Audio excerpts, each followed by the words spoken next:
On this hot day, and this weather has been going on now for weeks without any let up, at least 3, maybe 4 weeks without any rain, without any wind in windy Wellington. I find myself forced to speak out again. I woke up this morning to turn on RT News, as I sometimes do.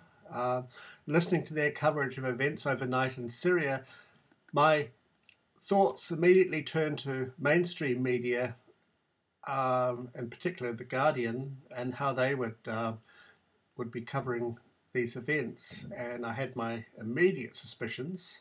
Anyway, over the weekend, news came that we've been covering on this blog from third-party sources like Zero Hedge, who talked not only of the Turks shelling the Kurds in the Aleppo region, which we've known, well, since the beginning of the weekend, but also sending their troops, albeit in small numbers, across the border.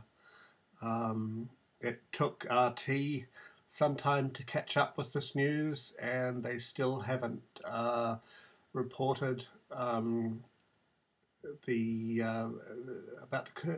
the Turkish troops. And after 3 days, finally, Western media has caught up in a fashion.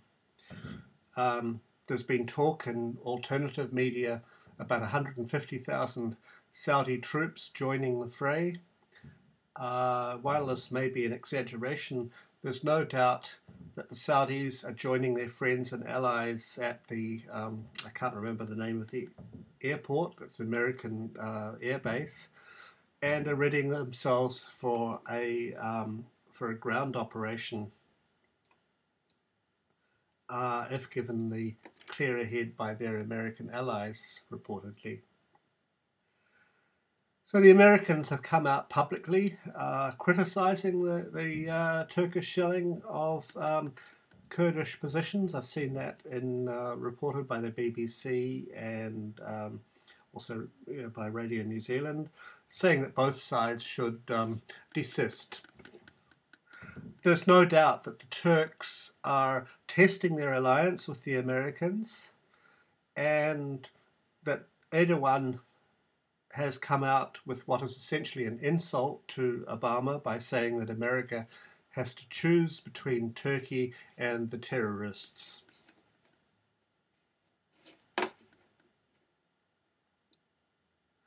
So we can discuss whether this is the true position of the American administration, of Kerry and Obama, or it's just smoke and mirrors.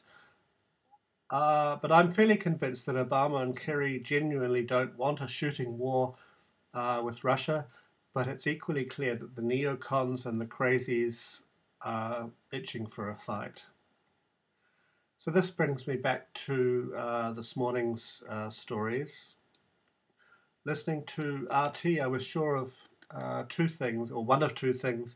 Either the Guardian would be silent about the Turkish actions, and I was partially right and partially wrong about this, or that they would be repeating accusations delivered by the Turkish Prime Minister of Russia, firing a strategic rocket into a hospital which is situated in the town of Azaz, only 20 kilometers from the Turkish border.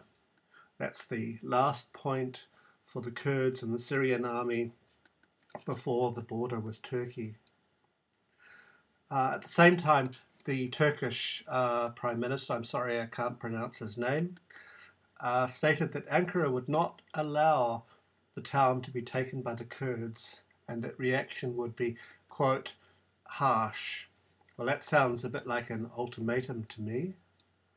The Prime Minister's statement was delivered standing alongside Ukraine's Prime Minister Arseniy Yatsenyuk, something that should already be setting off alarm bells.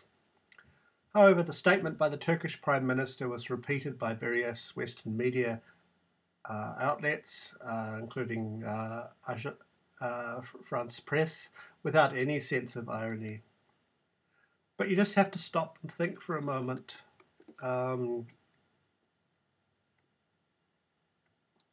why on earth would the Russians use a strategic bomb, that's a bomb that goes up into the atmosphere and then comes back down again, something that they've not used in the war so far, to destroy a hospital 20 kilometres inside Syria? Far more likely, I would have thought, that the Turks, who have been lobbing missiles across the border all weekend, are responsible for this outrage. After all, the weapons that have been put at their disposal by their American allies are not exactly from the Stone Age. However,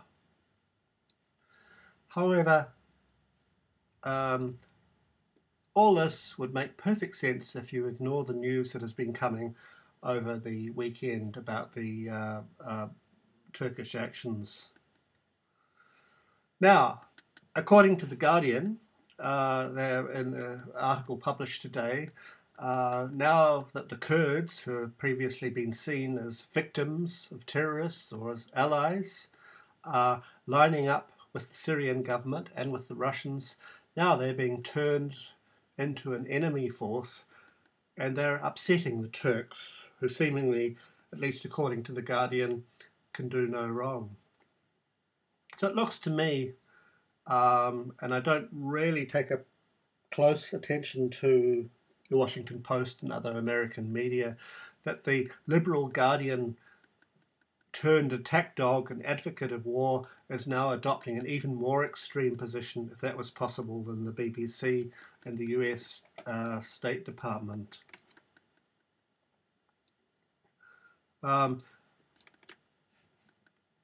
also listened this morning to a discussion on RT Crosstalk, recorded a day or so ago, where Mark Sloboda, Dmitry Babich, and Moscow-based businessman Eric Kraus, along with Peter Lavelle, give a very sober, if not depressing, interpretation of what's going down.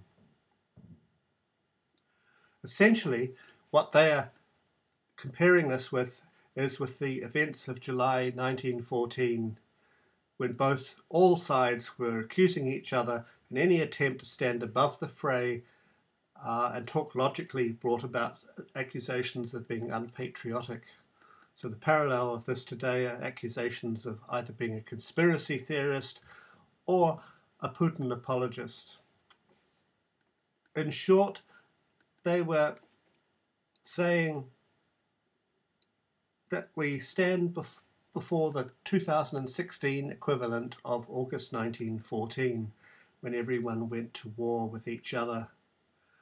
The main difference that I can see with 1914 is that the technology and the destructive power is completely different a century later. So we have an empire which has not won any wars since Vietnam, whether it be Iraq, Afghanistan, Libya, now Syria. American foreign policy is proven to be an abject failure, and they're quickly losing their hegemony. So their only choice is to double down with previous policies. So the empire can't admit defeat, and this is what, in my mind at least, is making this the most dangerous point in human history. Now the other, and of course the biggest elephant in the room, is abrupt climate change. The methane clathrate gun, along with 60-odd other positive feedback mechanisms. We've been hearing a lot about that here in New Zealand with visitor Jennifer Hines and her tour around the North Island. So, yeah, we're talking about the threat of near-term human extinction, or at the very least, the collapse, the end of human civilization. But as I sit here today, I have to ask myself whether the human fate may not be to destroy itself through thermonuclear war. As I say ad nauseum, we're living in a world that has gone collectively totally bonkers, insane, and clear logical thinking has become a threatened species, along with other things such as common sense. I've never learned anything in the past 5 years to induce me to recant my contention that the humanity collectively stands before the precipice. In fact, we're rushing towards it. And I'll give my last living breath to trying to find and to communicate the truth as I see it in the most logical way that I can. Anyway, that's enough from me today. Thank you very much.